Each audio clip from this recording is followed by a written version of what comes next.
31 grudnia 3018 roku, natomiast w styczniu 3019 roku Sauron rozpocznie swoją ofensywę. Czyli w ciągu miesiąca rozpocznie się wielka wojna z potęgą Mordoru na wschodzie.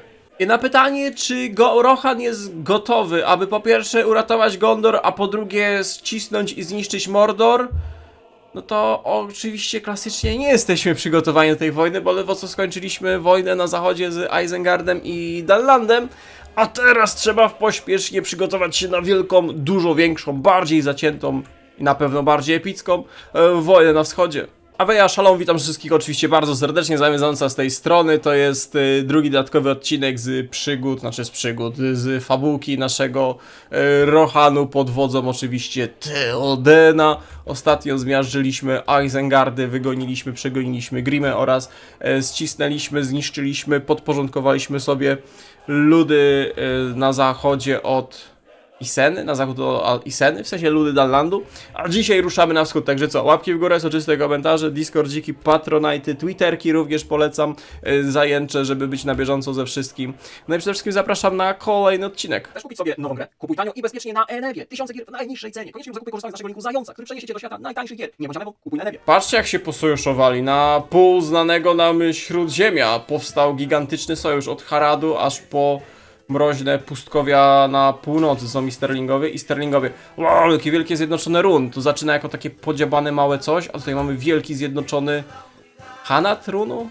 Imperium i Sterlingów. Chwała poległym zwycięzcom. Dostaniemy 50% rekrutowalnej populacji, co? I odlokuje kolejne decyzje. Tutaj szykujemy się do wojny z Mordorem. Right for ruin. Że tak zacytuję klasyka So It Begins. Mordor ruszył na wojnę i to nie tylko Mordor, a wszyscy sojusznicy Mordoru. Także jak widzicie, wszystkie te złe frakcje na wschodzie oraz nawet gobliny i reszta jakichś dunlandzkich złych frakcji barbarzyńców, Shalom My Lady, na zachodzie. I zaatakowali wszystkie frakcje dobra, czyli nie dość, że walczą z Gondorem, to jeszcze z tymi krajami na północy, które stworzyły, uwaga, Północną Ligę. Także wojna dosłownie w całym Śródziemiu. My na razie nie zostaliśmy zaproszeni do żadnej wojny, po żadnej stronie. Także chillera utopia. Troszeczkę pozmieniałem templatę, wrzuciłem ciężką piechotę, w sensie ciężką, mobilną piechotę do naszej kawalerii. Tu nawet całkiem fajne, śmieszne templatki można robić. I wyszło mi na to, że brakuje nam 2100 zbroi, żeby zaspokoić obecną armię. 2100 ciężkich zbroi płytowych. W tamtych warunkach takiego średniowiecza, no to trochę by to zajęło nadgonić. Na szczęście wprowadzamy masową industrializację Rohanu. Siedzimy sobie, chillujemy, klepiemy te pancerze, żeby zdążyć, kiedy Gondor nas wezwie i wiecie co? I Gondor nas właśnie wzywa do pomocy. Gondor nas właśnie wzywa do pomocy. Możemy odpowiedzieć, gdzie był Gondor, kiedy padała zachodnia Marchia. Albo możemy odpowiedzieć, że Rohan odpowie.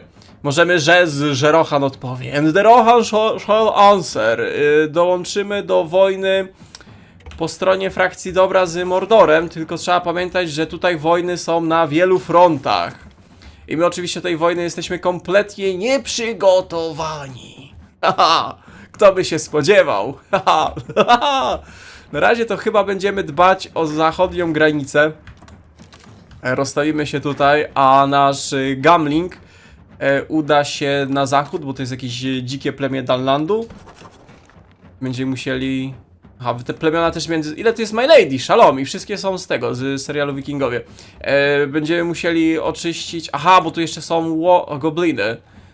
Ale te gobliny to są wastelandy, chyba że nam z podziemi wyjdą. No to zaczynamy. I Rohan odpowie, a więc wojna! Wojna? Wojna, dobra. Przede wszystkim ruszamy od północy na dzikie pustkowia Mordoru. Aha, jeszcze z Dol Guldur będziemy walczyć, spoko. Oraz tutaj na szybko pokonamy dzikie plemiona z zachodu. Naprzód rohańskie czołgusie, za wolne Śródziemie. Dawajcie do frakcji, wspólnie walczymy z siłami zła. Bo tak, Kayendros się jeszcze trzyma. Ło, ile tu tych worków jest. Pato, oni tu się na trytytkę bronią, a Osgiliath? Osgiliath chyba lepiej się broni, ale patrząc na Kayandros, powiedz, że ty masz więcej armii. A, bo wy jeszcze z Haradem walczycie. O rany, jaki to jest to Talon Creek. Oczywiście jak zwykle nieprzygotowani do wojny, tory pod koleje nie położone. Zobaczcie jak ta kolej tu wolno jeździ, jak nasi Atryszyn łapią. W ogóle ten Rohan się nie przygotował do wojny. No jak to, żeby kolei w Rohanie nie było? Oni mają po 30 dywizji na kratkę. Wiecie co? Wystawmy tą naszą kawalerię nawet bez pancerzy, bo raczej nie możemy pozwolić, żeby Gondor stracił... Kajandros. Polecicie tam tą kawalerią, pomóc im to utrzymać. Nazgul, dowodzi szturmem na Kajandros. Force attack. Dawaj ta konie! Dawaj ta konie! Odsiecz Rohanu! Przybyła w ostatnim momencie, uratowaliśmy Kajandros. Teraz to utrzymać. Jak tam Osgiliaty? Co jest? Imrahil go broni, spoko. Ej, generalnie to my masakrujemy te wojska Mordoru. W sensie mamy atryszyn gigantyczne, bo tu nie ma infrastruktury i nasze dywizje trochę średnio się przygotowały na tą wojnę, jeżeli chodzi o supply'e, ale my masakrujemy. No, nasz Rohan ich rozjeżdża. Dziś wieczorem będziemy wspominać tych, którzy przelali krew w obronie naszej ojczyzny. Chwała z poległym zwyciężonym. Dawaj przemowę Theodena. Oraz odblokowało nam się drzewko. Odblokowało nam się drzewko na wojnę totalną. Tu możemy więcej firdów pospolitego ruszenia albo kawalerię, jak to było? 6000 włóczni, liczyliśmy na 2 razy tyle. A tutaj jest ciekawa opcja, bo możemy negocjować prawo przemarszu, co było lorowo w książkowej wersji Lotra, gdzie były tutaj te takie dziwne żbiczki, mieszkały na północ od Minas Tirith i Rohan się z nimi dogadywał, żeby przejść niepostrzeżenie przez ich ziemię, żeby zaatakować Mordor. A tutaj widzę, że będą, wow, 25%. Nice. I więcej przemów Theodena, już mi się podoba, lecimy. Typa, Umbar się zesantował. Tu normalnie są, jak na podstawce mamy D-Day amerykańskiej i tak dalej, tak samo Gondor jest celem obiektów, znaczy celem desantów wojsk Umbaru, Haradu. Śmiesznie to wygląda. Inwestujemy w rohańskie PKB, kolej powstaje, supply hubiki, teraz mi tutaj gdzieś, powiedzmy, tu pociągniesz supply huba. Przypomnę, że to były te dzikie, nieskolonizowane ziemie i Mordor tutaj też nie zrobił żadnych supplyów, ani niczego. Bo my generalnie powinniśmy ratować Gondor, tylko że Gondor jeszcze na trytykę się trzyma. Puszować przez te ciśniny nie ma sensu. W ogóle fajnie się Mordor wypala z tego sprzętu.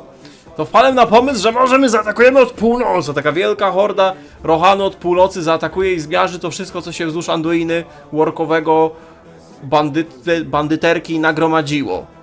O 19, 26 grudnia mieszkańcy Minas Tirith mogli zobaczyć takie spadające światełko z najwyższego poziomu wieży, mianowicie to Denethor sobie I believe I can fly. No cóż, jest jak jest. Postać tragiczna to na pewno, zwłaszcza ta książkowa wersja bardziej. Generalnie jest dobrze, bo stabilizujemy front na Kajandros i w Osgiliacie. O, tu widzę, że nasz rohański generał przewodzi obronie. Na północy oddzieliliśmy Dol Guldur, czyli Mroczną Puszczę od Mordoru. Teraz czekamy, aż się porobią koleje i supply huby. I myślę, że będzie można powoli ruszać z ekspansją na południe. Wojna o Śródziemie to jedno, ja jednak zapomniałem, że głównym celem frakcji dobra i frakcji złych jest zdobycie pierścienia i że tutaj ta mechanika pierścienia jest. I nagle mi coś się świeci, że zostało mało czasu na podjęcie pewnych działań. Ja patrzę, a tu 16 dni, żeby wygrać bitwę o pierścień. Tutaj chyba polega na tym, że trzeba mieć większość z tych kluczowych miast. Obecnie większość kluczowych miast posiada, uwaga, siły zła Saurona. Także w ciągu 16 dni prawdopodobnie nic się nie zmieni. I Sauron zdobędzie pierścień. I dostanie solidne boosty. I to permanentne solidne boosty.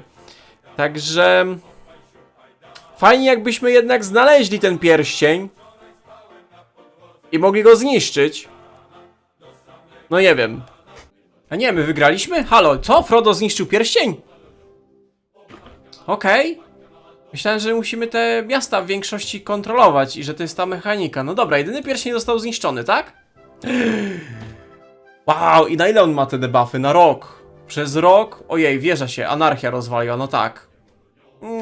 Jakie słodziutkie, jakie pyszniutkie. A nam się kończą właśnie budować ostatnie tory kolejowe do naszych supply hubów. 2 dzielne niziołki, kurdupelki, zwane hobbytami, przekradły się do serca Mordoru i wrzuciły do góry przeznaczenia pierścień. A więc cienia mroku i złych frakcji przeminęła.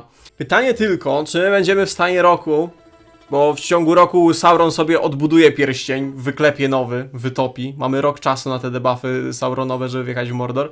Czy my w rok czasu zdążymy wygrać? No straty on poniósł niebagatelne, 1,5 miliona do naszych 48 tysięcy na przykład i 0,5 miliona Gondoru.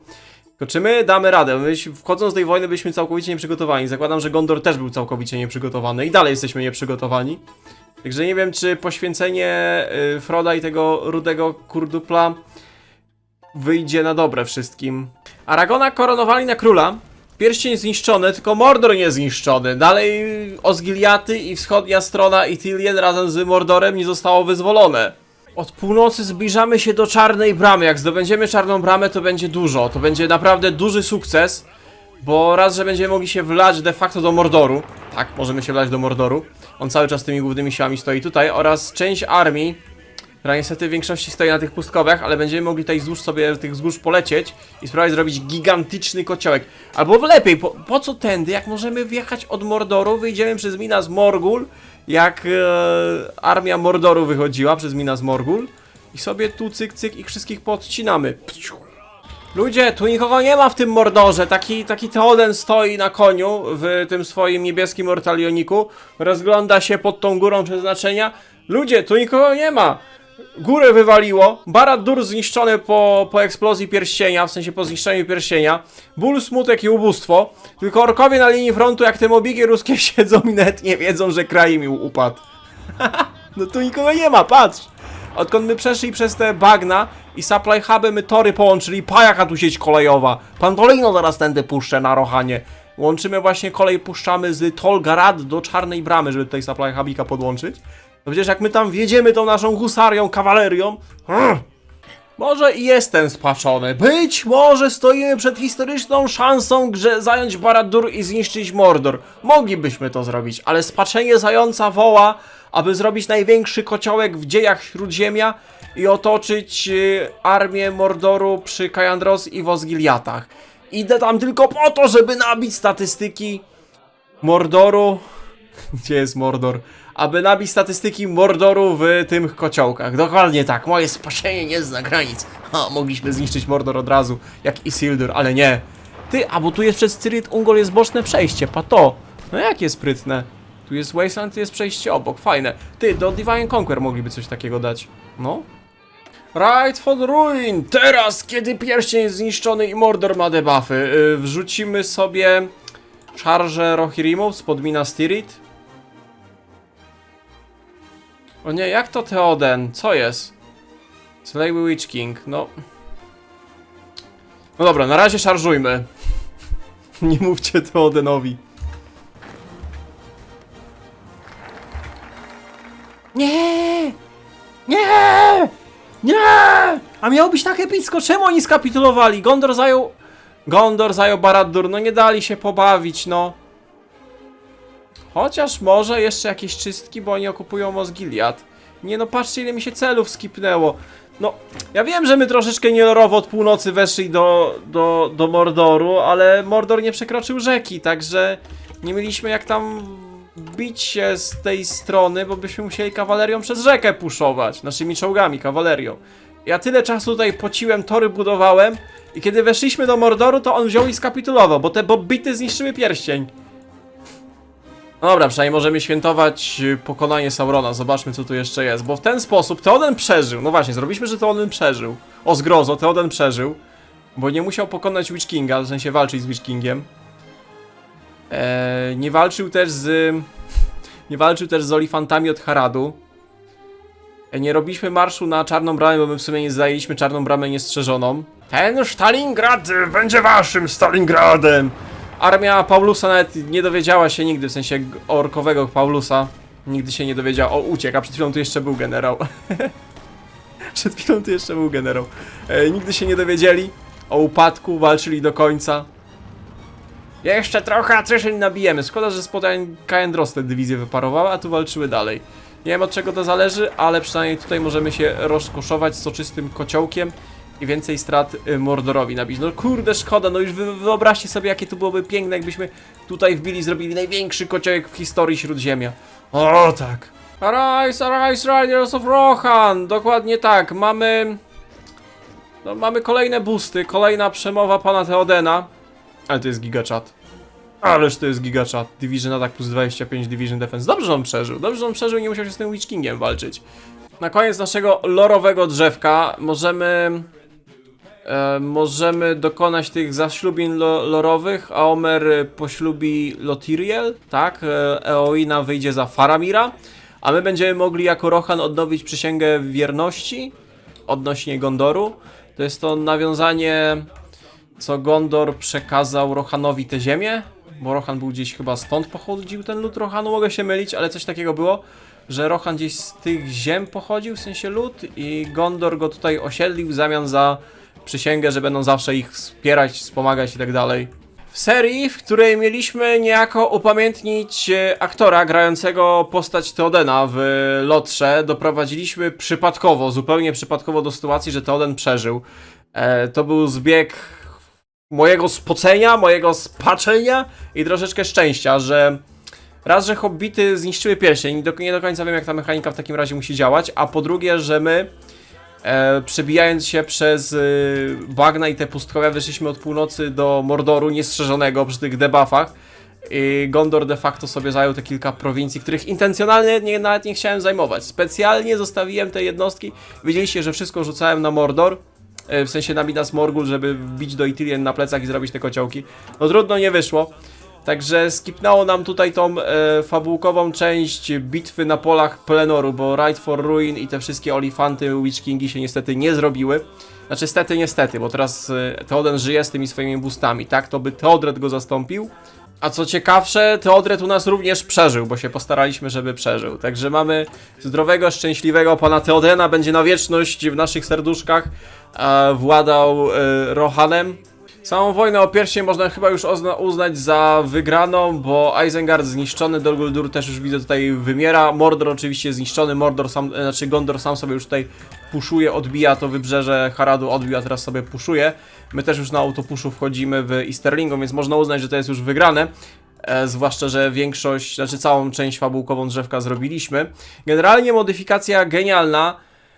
Mega ciekawy sposób odtworzenia w Hearts of Iron 4 klimatu Lotra i bitew wojen lotrowych. Także duży plusik za drzewko, za to drzewko typu Grima się z nami ściga, coś jak w Związku Radzieckim czy na hiszpańskiej wojnie domowej. No szkoda, że nie wiem, dlaczego nam nie zadziałało ta wojna domowa, ten Civil War po stronie Rohanu, jeszcze jakbyśmy mieli Aomera, bo tutaj jeszcze więcej kontentu było i ciekawych rzeczy i buścików, które mogliśmy w kolei, nie wiem, czy byśmy ich nie utrzymali nawet po wojnie domowej, jakby się skończyły, zwłaszcza to było dużo przemysłu i technologii, ale sam mod genialny. Nie wszystkie kraje chyba mają zrobione drzewka, generalnie mniej więcej gdzieś w tym regionie Mordory, Gondory, Isengardy i chyba Dunlandy mają jakąś tam fabułkę, przygotowane cele, eventy, wydarzenia pod nie. Ale myślę, że i tak warto zagrać, i myślę, że uważam, że na nasz spaczony ojcowy sposób pięknie uczciliśmy Theodena, jak i samego aktora. Myślę, że każdy z nas zapamięta Bernarda Hilla za postać Theodena. No i ta druga postać za kapitana Titanica, no ale to wiecie, jest jak jest. Mam nadzieję, że odcinek wam się podobał, modyfikację mogę z całego serca polecić. Łapki w górę, soczyste komentarze, polecam Discordy, Patronite, Twitch streamy i tak dalej. Ja wam dziękuję bardzo serdecznie za uwagę. Widzimy się w kolejnych odcinkach, trzymajcie się, na razie, cześć, cześć.